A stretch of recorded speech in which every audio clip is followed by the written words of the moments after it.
Now this next story is quite worrying, and I don't know about you, but when someone has done something which is clearly obvious, like, I don't know, smashing windows or causing criminal damage, you would like to think, wouldn't you, that there would be some sort of punishment for this. And yes, I know often eco-idiots and things like that seem to get let off nowadays, and unfortunately that is precisely what has happened here. Because though, remember those eco-idiots a little while ago who smashed HSBC's window? Well, apparently, even though they've smashed the window, they have been found not guilty of criminal damage. I mean, I can't really see, to be honest with you, how that can happen. I mean, surely, yes, admittedly, they're trying to protest against some sort of cause, but at the end of the day, if you go somewhere with a lump hammer and a chisel, isn't that going equipped? So surely, because of that, you'd like to think they'd be guilty of at least that offence, wouldn't you? Because let's face it, surely now this judgment has set a dangerous precedent, which is basically, if you don't agree with something, or want to protest against something or whatever, then you can cause criminal damage, it seems. Which is, of course, is not how it should be, or actually legal in my opinion.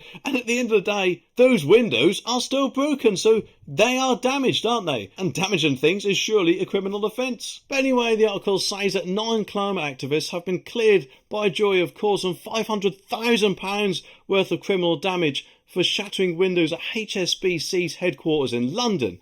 And Extinction Rebellion campaigners admitted using hammers and chisels to break windows at HSBC in Canary Wharf in the morning of April the 22nd, 2021, but denied that this was criminal conduct. Well, of course, everyone, it seems nowadays, is entitled to do it, which is not the case, and people shouldn't do it, and people should be punished for it, but they need a deterrent, because otherwise, who knows what they could do next. According to the group, the jury made several requests for further information during the course of the trial, including an explanation of the Paris Climate Agreement, information on what the British government apparently has done to address the climate crisis, and explanation to know how HSBC was able to come up with an estimated cost of damages to the windows of just over £500,000 within hours of the action. Now, of course, whilst the cost admittedly might have been a bit overinflated, I'm guessing, it still does not take away from the fact that smashing a window is a criminal damage act, isn't it? They went there to do that, it seems. I mean, why else would they carry chisels and hammers? But of course, after 2 hours, the jury apparently returned a not guilty verdict,